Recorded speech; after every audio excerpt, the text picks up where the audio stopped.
Bonjour et bienvenue sur Géant Velu. Lorsqu'on aborde les Sasquatch, il y a des récits qu'on pourrait qualifier de représentatifs. C'est le cas de l'histoire qui va suivre. Aujourd'hui, je vous emmène sur le territoire de Bob Gimlan, le créateur de contenu qui m'a le plus influencé. Je crois d'ailleurs que c'est sa vidéo que j'ai le plus regardée. Il y a encore quelques mois, je la visionnais presque tous les soirs avant de dormir, au point de la trouver de plus en plus crédible, et surtout assez typique de ce qu'on peut attendre d'une telle créature. J'espère que vous apprécierez ma traduction et ma réécriture. L'action se déroule en 2016, au Texas, au sud d'Austin. Le témoin est bien évidemment anonyme, nous l'appellerons donc Jack, comme dans la vidéo originale. Ses parents avaient acheté une maison isolée, dans le but de la retaper pour la revendre. Une baraque énorme, de style hispanique, avec une cour intérieure et une piscine. Un bien qui aurait dû coûter une fortune, et que le couple n'aurait normalement jamais pu s'offrir. Ils l'eurent cependant pour une bouchée de pain, car il était inhabité depuis plusieurs années. Les parents n'en revenaient pas. C'était trop beau pour être vrai. Leur prédécesseur semblait pressé de s'en débarrasser, quitte à le brader. Il avait quitté son domicile sur un coup de tête, laissant un réfrigérateur plein, des Rolex et du linge qui avait moisi dans la machine à laver. Les parents de Jack ne se posèrent pas de questions. Un type qui pouvait s'offrir une maison pareille devait être plein aux as et n'était certainement pas à plaindre. L'habitation était en parfait état et ne nécessitait qu'un peu d'aménagement paysager et de petits travaux d'entretien.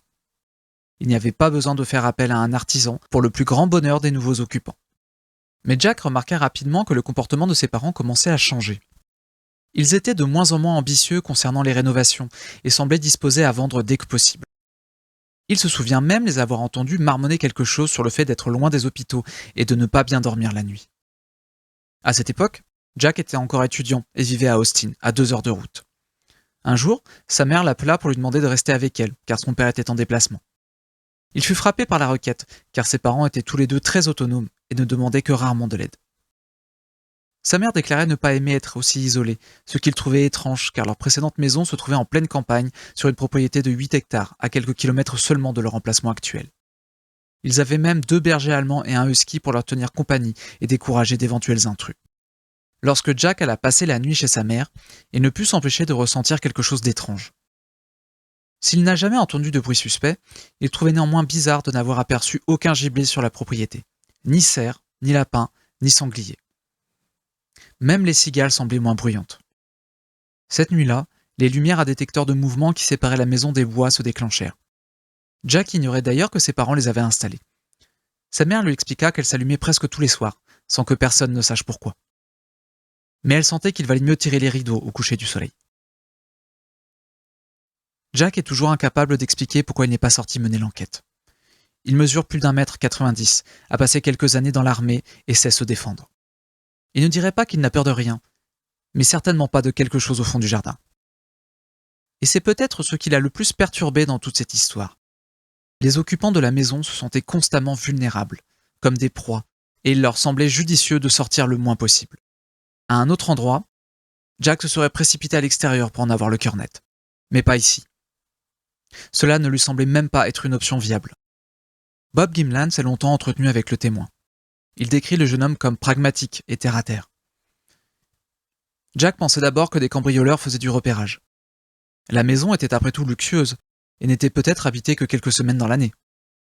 Mais Jack chassa rapidement cette idée, car les 3 chiens étaient particulièrement mal à l'aise sur la propriété.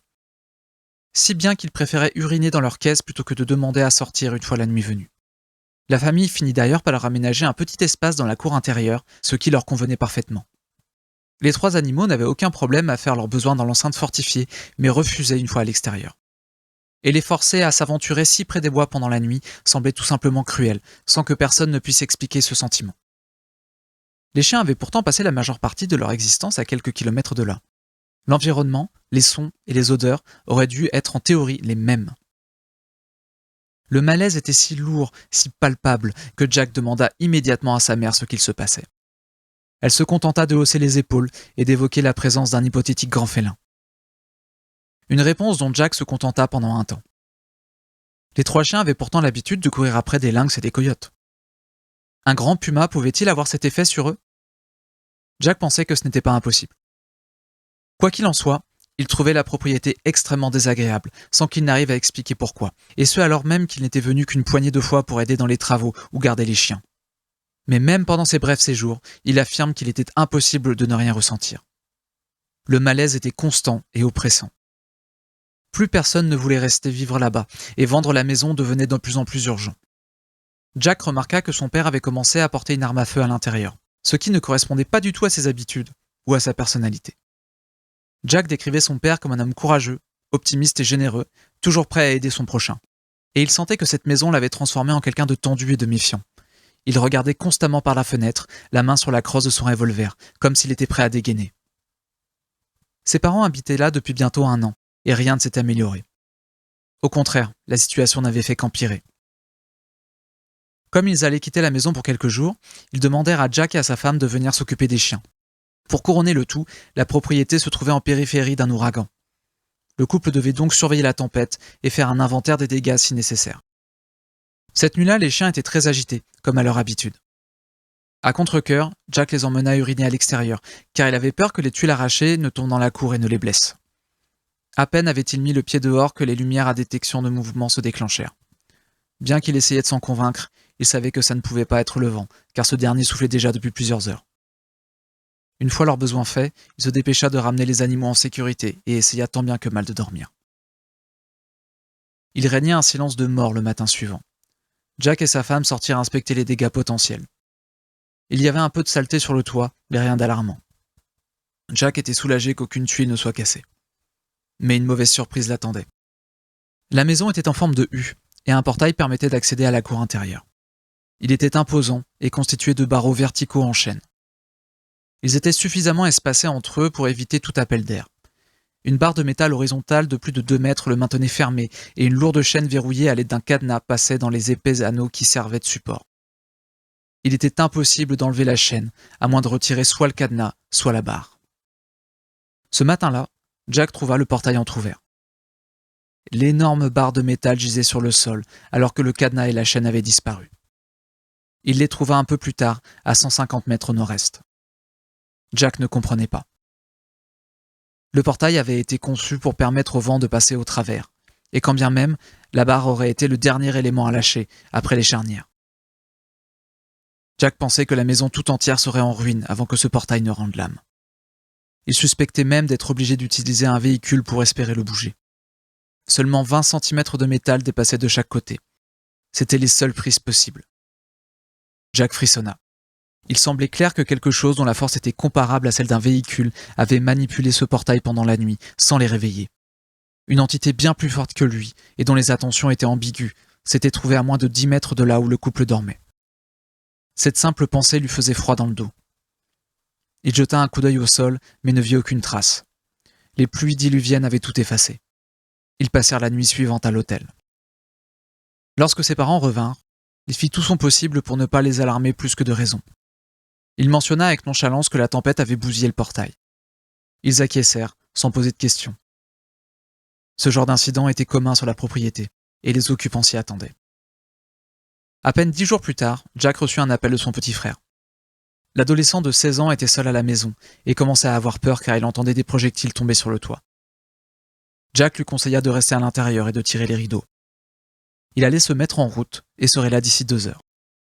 Juste avant qu'il ne raccroche, son jeune frère précisa que le ciel était gris. Jack ne répondit rien, mais trouva néanmoins la remarque un peu étrange. Il faisait nuit lorsqu'il arriva chez ses parents. Les chocs avaient cessé, mais il faisait trop sombre pour voir quoi que ce soit sans une lampe torche. Il attendit le lendemain matin pour inspecter le toit. Il constata qu'une dizaine de tuiles étaient brisées. Elles étaient en céramique et faisaient près de 3 centimètres d'épaisseur. Une large pierre était encore coincée entre 2 d'entre elles. D'après ses estimations, elle faisait la taille d'un petit ballon de foot. Il savait que la tempête n'était pas à l'origine de ces dégradations, car il avait inspecté le toit dès le lendemain, à peine 2 semaines plus tôt. Il se souvint alors d'une fois où il avait trouvé une grosse pierre au fond de la piscine. L'incident l'avait marqué car l'objet était apparu d'un jour à l'autre, sans que personne ne sache pourquoi. Après avoir inspecté les dégâts, il rejoint son frère, ne sachant trop quoi dire. C'est alors que ce dernier lui demanda s'il se rappelait de l'homme-vache.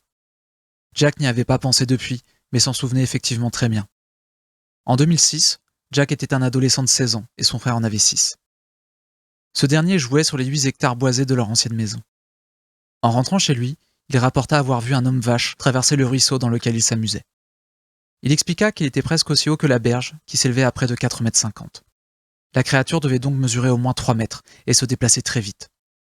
Les parents n'y virent que le fruit d'une imagination débordante chez un enfant qui avait passé trop de temps dans les bois. Après tout, il n'avait que 6 ans. L'enfant ne pouvait pas non plus savoir que S.D. Baker allait aussi rapporter une rencontre avec un homme vache quelques décennies plus tôt, ni que le terme fut utilisé dans le Maryland au XIXe siècle pour décrire un homme sauvage. Alors que Jack réfléchissait à toute vitesse pour trouver ce qui avait pu jeter des pierres sur le toit et arracher la chaîne, son frère lui fit remarquer que l'endroit où il avait aperçu l'homme vache n'était qu'à 5 km. Une information qui effaça instantanément le grand félin de la liste des suspects. Jack essayait de remettre de l'ordre dans ses pensées. Pourquoi personne n'allait à l'extérieur?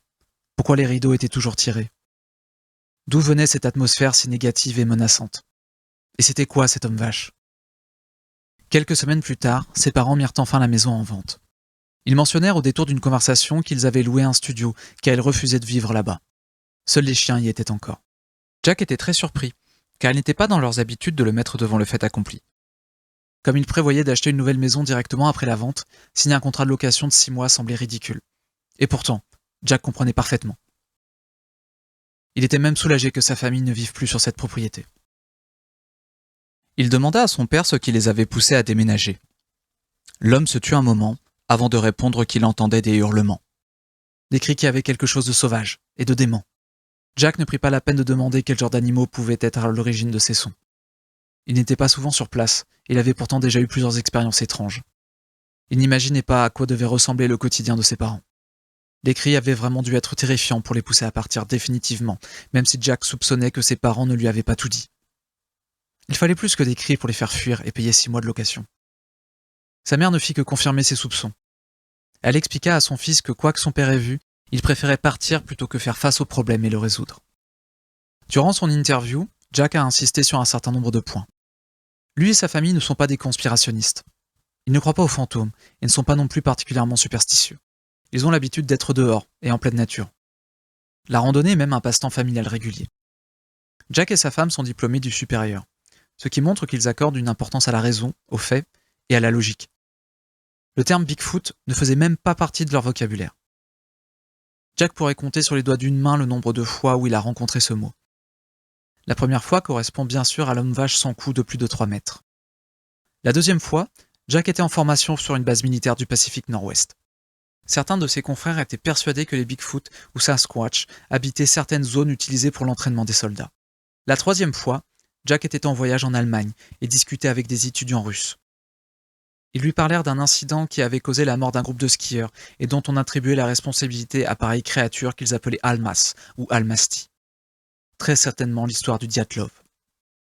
Ils conseillèrent à Jack de regarder le film de Patterson et Gimlin, ce qu'il trouva pour le moins divertissant. La maison fut vendue en moins de 6 mois, et comme prévu, les parents de Jack récupérèrent plusieurs fois leur investissement initial. Jack avait un peu discuté avec l'agent immobilier et a appris que les nouveaux propriétaires étaient un riche couple du Midwest. Quelques mois plus tard, Jack passa devant la propriété et remarqua qu'un imposant grillage de près de 4 mètres de haut avait été installé tout autour de la maison. Un investissement considérable pour ce qui était clairement une résidence secondaire. Le couple vendit la maison à peine quelques mois plus tard. Les propriétaires suivants mirent également la propriété en vente, quelques mois après l'avoir achetée. Ces événements ont laissé une marque indélébile sur Jack, mais sa curiosité l'emporte sur la peur et il est déterminé à obtenir des réponses. Par chance, 2 de ses frères possèdent une entreprise de drones utilisée pour l'arpentage. Il compte bien se servir de cet avantage pour en savoir plus. Bob Gimland décrit cette histoire comme la quintessence de la rencontre avec Bigfoot. Et je dois avouer que je partage ses conclusions. Il fait état d'une créature plausible et surtout parfaitement consciente de ce qu'elle peut faire sans se montrer. Une créature qui sait montrer sa force et qui comprend quand on est seul. Une créature qui semble taillée pour prendre un minimum de risques. Les primates sont bien sûr coutumiers des démonstrations de force. Imaginez un instant une espèce avec une plus grande compréhension de son utilité et de la manière de s'en servir. Ça nous donnerait quelque chose comme Bigfoot. Il y a en revanche un point que Bob ne soulève pas. C'est que ces incidents font penser à un lieu hanté. En d'autres circonstances, des gens plus superstitieux auraient certainement dit que leur maison était hantée ou maudite avant de faire appel à un exorciste. Je me demande juste combien de maisons isolées ou de forêts sont dites hantées parce que des gens ont vécu des expériences similaires.